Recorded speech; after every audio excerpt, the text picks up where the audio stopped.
We all know the popular Hollywood myth of the Maya, that this ancient civilization just inexplicably vanished into thin air. People imagine they were abducted by aliens or swallowed whole, but the actual truth is so much darker than fiction, and the reality of their collapse is truly terrifying. Let's leave our safe modern world completely behind us. Step deep into the dense, suffocatingly hot Central American jungle. The year is currently 750 AD. Welcome to the sprawling, mighty Mayan city of Tikal. Over 60,000 people live packed inside these city walls. It is a bustling, deafening, and intensely crowded metropolis. The humid air is thick with smoke from cooking fires. This is a civilization of staggering, unmatched intellectual brilliance. Their astronomers map the night stars with absolute perfect precision. Their mathematicians brilliantly invented the complex concept of zero. But they are also a people of intense, literal blood. And brutal, unyielding human sacrifice forms their very core. The survival of the entire city depends on one man. He is the divine king, known as the Kuhul Ajaw. To his people, he is literally a living, breathing god. He acts as the sole bridge between mortals and heavens. It is his sacred, non-negotiable duty to bring the rain. He must single-handedly keep the delicate cosmos in perfect balance. He achieves this impossible task through agonizing personal physical pain. The gods demand the ultimate offering of royal, divine blood. Gripping a sharp stingray spine, he pierces his own flesh. Dark, heavy droplets of blood stain the rough bark paper.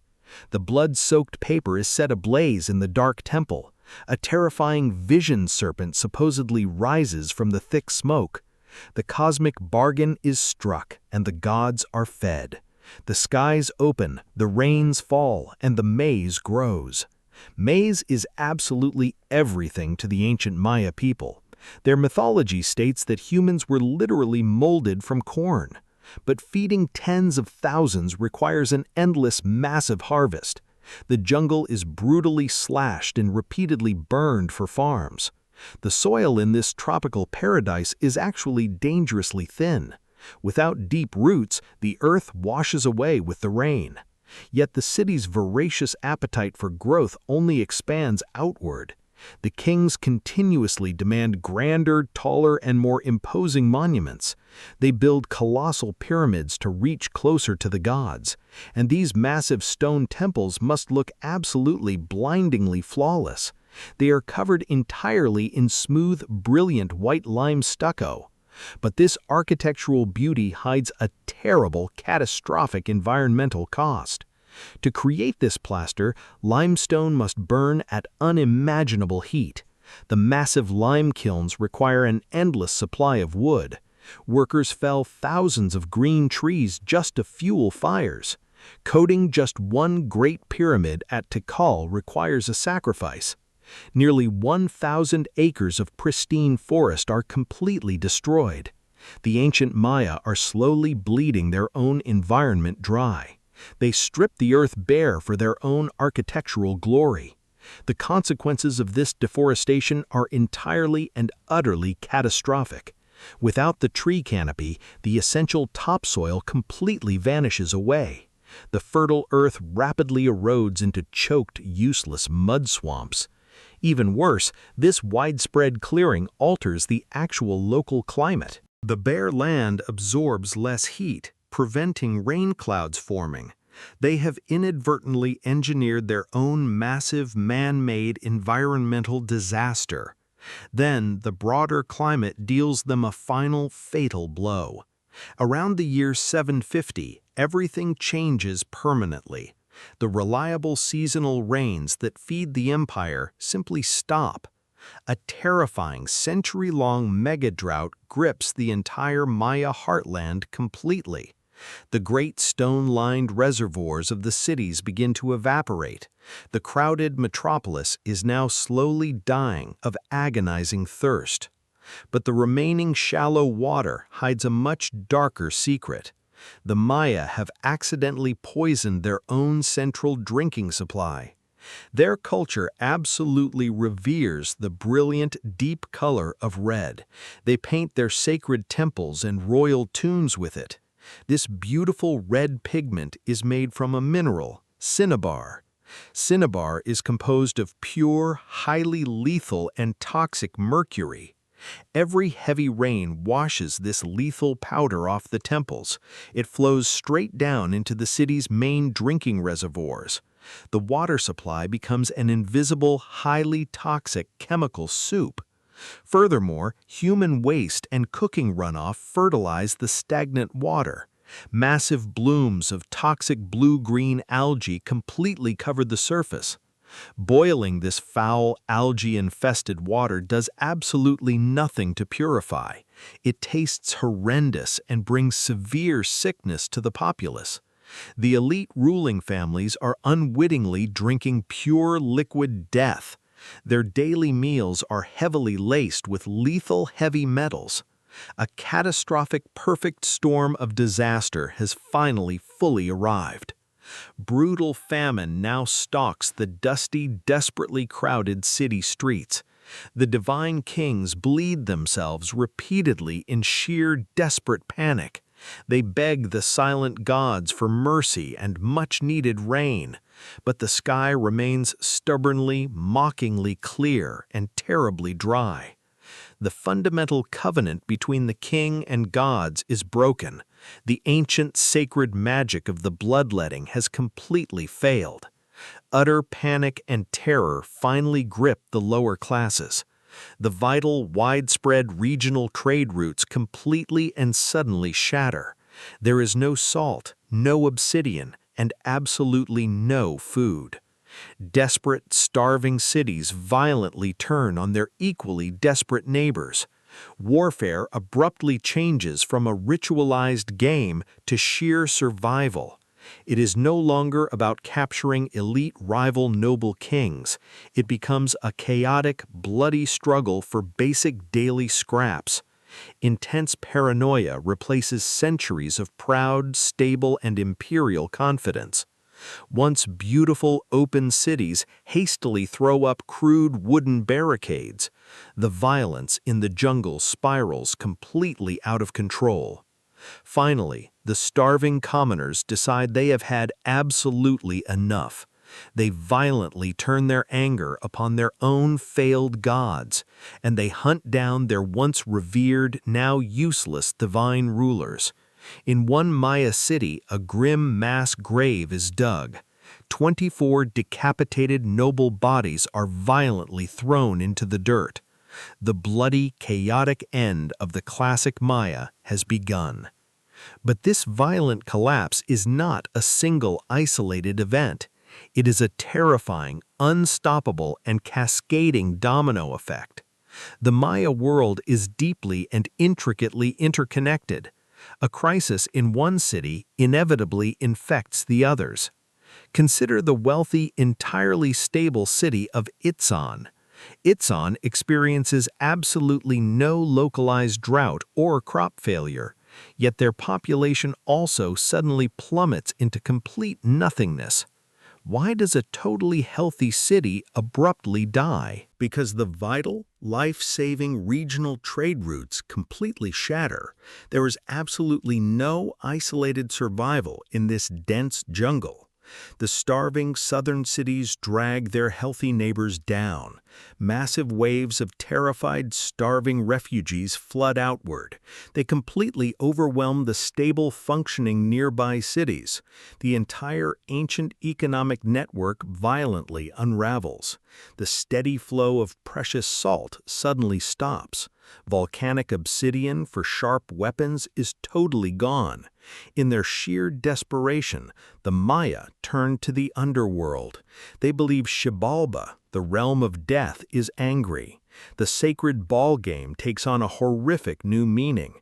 It is no longer just a ritualized sporting event.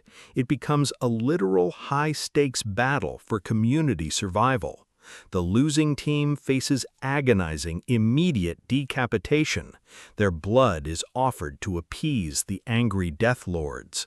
But the silent gods refuse to answer the sacrifices. The southern lowlands become an uninhabitable, toxic death trap, so the surviving people must simply walk away. They leave the silent, ruined cities behind them forever. Millions of people melt quietly into the deep, dark forest. A massive, desperate migration slowly heads steadily northward. They seek salvation in the harsh Yucatan Peninsula. They enter a foreign region known as the Puk.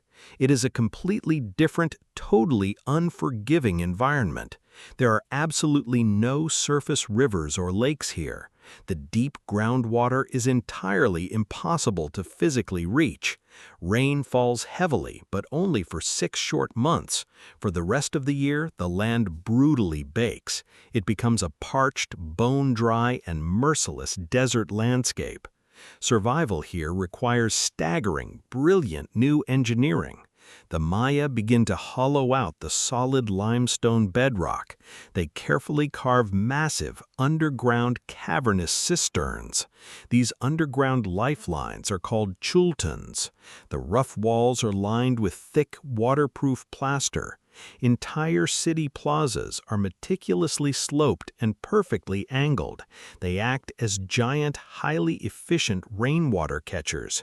Every single drop of rain is aggressively and carefully captured, funneled directly into the dark, cool underground vaults. A single Chultun easily holds up to 10,000 gallons. It is an absolute triumph of ancient, desperate innovation. With this stored water, a new northern society explodes. Great, majestic new cities rapidly rise from the dry dirt. Uxmal and Chichen Itza become the new towering superpowers. And ancient society itself drastically and permanently transforms. We see the birth of an ancient, wealthy middle class. Wealth is no longer hoarded strictly by divine kings. Prosperous merchants build sprawling, beautiful private stone estates.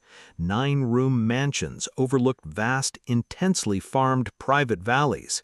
They eat rich, hearty stews of squash, beans, and meat. But this newfound northern peace is incredibly fragile. A dark, intense new political ideology begins to rapidly spread. It is a powerful, uncompromising, and violent religious cult, the cult of the terrifying feathered serpent. Its symbol is violently carved into every new palace facade. Massive snakes intertwined endlessly across the grand stone buildings. Local independent rulers are forced to completely submit. To join, they must undergo agonizing, brutal initiation rituals. Priests demand horrific acts of self-mutilation and pure blood. The initiates pierce their own flesh deep in dark caves. It breeds intense, bitter paranoia among the wealthy ruling elite. Rivalries explode violently over this demanding new political religion. The wealthy northern cities become highly explosive pressure cookers. And then the ultimate terror returns once again. The skies stubbornly dry up and flatly refuse to rain. A series of brutal, multi-year droughts strike the Yucatan. The carefully managed underground Chultuns slowly begin to empty. The dark water levels drop inch by agonizing inch. You cannot negotiate with a bone-dry underground cistern. Once again, desperate panic entirely grips the Maya people. But this time, they do not violently riot or burn. The archaeological evidence reveals a totally different tragedy. We see signs of calm, orderly, and heartbreaking abandonment. Construction on grand palaces stops abruptly mid-sentence. Masons leave massive stone staircases permanently halfway built. Beautifully painted clay pots are carefully hung on walls. The people pack up only what they can easily carry. They leave their magnificent stone mansions completely behind. They fully expected to return when the heavy rains came, but the life-saving rains simply stayed away too long.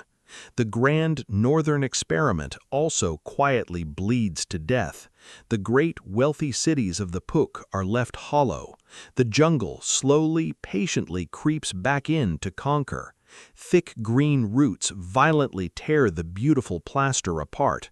Vines drag the proud carved columns directly into the dirt. The silent cities fall deeply back to sleep. Yet the absolute darkest secret still remains hidden, a secret that completely challenges the popular Hollywood myth, because the classic Maya collapse was never an extinction. It was a brutal, necessary, and brilliant transformation. The ruling class failed, but the common people survived. They retreated deep into the shadows to protect their bloodline. And their final chapter is the most astonishing of all. The silent stone cities simply went to sleep, but the Maya people absolutely never disappeared. Their grand, oppressive political system is what truly collapsed. The greedy, bloodthirsty divine kings entirely lost their power. The commoners simply refused to support them anymore. They abandoned the unsustainable, massive urban death traps. Instead, they built completely new, resilient lives. They focused strictly on simple, reliable community farming. They scattered deep into the protective green forests. Some migrated to the vast northern Yucatan Peninsula. Here, they built the breathtaking metropolis of Chichen Itza. They completely changed their entire economic survival strategy. Instead of fragile inland farming, they turned to the ocean. They built massive, seaworthy wooden dugout canoes. They dominated rich, lucrative coastal maritime trade routes. Salt, honey, cotton, and obsidian flowed through their hands. It was a brilliant, pragmatic cultural reinvention. They survived because they adapted to their changing world. Meanwhile, the jungle patiently reclaimed the arrogant southern pyramids. Thick roots slowly tore apart massive white limestone staircases. Nature swallowed the blood-stained altars completely whole. The once deafening ball courts fell eerily and completely silent. For nearly 1,000 years, the ruins sat completely undiscovered, hidden beneath a vast, impenetrable sea of green canopy, until modern explorers finally stumbled upon their hidden secrets. They uncovered a terrifying, brilliant, and deeply tragic history. They found the only fully complete ancient American writing system. They translated the violent, bloody histories of forgotten kings. Modern scientists drilled deep into the ancient muddy lake beds. They found the undeniable chemical proof of catastrophic mega-droughts. They found the toxic, deadly mercury inside the royal reservoirs. They found the chemical signatures of massive man-made deforestation. Science finally solved the great dark mystery of the collapse. It was a perfect, inescapable storm of their own making. But the true legacy is not just these ruined stones. It is the incredible, undeniable resilience of human survival. Today, over 7 million Maya descendants still live. They live proudly in Mexico, Guatemala, Belize, and Honduras. They still speak ancient, beautiful Maya language dialects. They still weave incredibly intricate, colorful traditional textiles. They still profoundly revere the vital, life-giving maize. They survived the terrifying collapse of their own world. They survived the brutal later arrival of Spanish conquistadors. They survived modern centuries of harsh, bitter discrimination. The dark secret is actually a powerful tale of triumph. The arrogant elites pushed the environment far past its breaking point. They arrogantly believed they could infinitely control nature. But nature always, inevitably, and brutally fights back. When the system broke, the everyday people adapted perfectly. They walked away to save their own bloodlines. Now look closely at our own modern, sprawling world. We also strip the fragile earth bare for endless growth. We rely heavily on incredibly complex, fragile global networks. We arrogantly ignore clear, terrifying environmental warning signs. Our modern megacities demand absolutely unsustainable massive resources. Our global temperatures rise rapidly and our fresh water slowly vanishes. The silent Maya cities stand as a terrifying, undeniable mirror, a stark, desperate warning echoing from the deep, dark jumble. No civilization is ever truly guaranteed to last forever. When the water dries up and the crops inevitably fail, when the fragile, complex systems finally completely shatter into dust, who will actually survive the inevitable massive coming storm? Will we learn from the brutal ancient mistakes of the Maya, or will our towering modern cities also fall totally silent, waiting for the thick, patient jungle to violently reclaim them? The choice, ultimately, is entirely ours to collectively make. The ancients have already spoken their final, violent truth. Listen closely to the ghosts of the deep forest, before it is completely, irrevocably, and tragically too late.